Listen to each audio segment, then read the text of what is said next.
আগামী নির্বাচনে যদি আওয়ামী লীগটা অংশগ্রহণ করতে দেয়, যদি ফেয়ার নির্বাচন হয়, ম্যাক্সিমাম 250 থেকে 260টা এরকম আসন পাওয়ার সম্ভাবনা অনেক বেশি, 100-100। আর যদি তারা যে পিআর পদ্ধতি নির্বাচনের কথা বলে, আর যদি পিআর পদ্ধতি নির্বাচন দেয়, আমি তো দেখতেছি আওয়ামী লীগের ব্যতীত আর কেউ কোনো আসন পাবে না পিআর পদ্ধতিতে গেলে। এনসিপি কি বলে, সব বাচ্চারা এসে লুটপাট করতে, চাঁদাবাজি করতে, জায়গায় জায়গায় দেখতেছেন লুটপাট আর চাঁদাবাজি করে বিভিন্ন মানুষের নামে তারা প্রজ্ঞাপনটা ছড়ায়। এনসিপি নেতা হাসনাত আব্দুল্লাহ বলেছেন নৌকা প্রতীক থাকবে না আগামী নির্বাচনে, শাপলা থাকবে। বিষয়টা আপনি কিভাবে দেখছেন?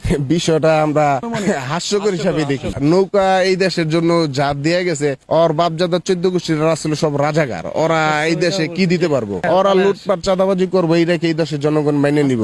নৌকা থাকবে না এটা তো ওর মুখের কথা।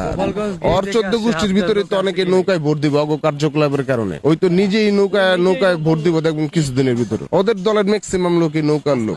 হাসনাদের দলের অনেকে, ওরা ম্যাক্সিমাম সার্জিস আলম, ওরা প্রত্যেকেই আওয়ামী লীগের ছাত্রলীগের লোক ছিল এবং ছাত্রলীগকে ওরা ভ্যানগার্ড হিসাবে ব্যবহার করে আজকে একটা পর্যায়ে আসছে। পর্যায়ে এসে ছাত্রলীগের সাথে ওরা বেইমানি করছে। কেন বেইমানি করছে? ওরা ওদের নিজের স্বার্থে বেইমানি করছে, যেতে ওরা কিছু টাকা পয়সা, কারণ ছাত্রলীগ তো স্বচ্ছ সংগঠন, ফেয়ার সংগঠন, ছাত্রলীগ তো দেশের সেবায় নিয়োজিত থাকে। তো এইটারে কলঙ্কিত করার জন্য ওরা নিজেদের স্বার্থে লুটপাট করে ছাত্রলীগকে কলঙ্কিত করার চেষ্টা করছে। তো এটা আমরা মানি না, এটা দেশের জনগণ মানে না। সর্বদলীয় সব মিলে 3টা আসন পাই কিনা তারিখ তো সন্দেহ নাই। ফেয়ার নির্বাচনে তারা তো একটাও পাইবো না, তারা তো জানেই একটাও পাবে না। তাদের আবার ভোট কই, তাদের আসন কি?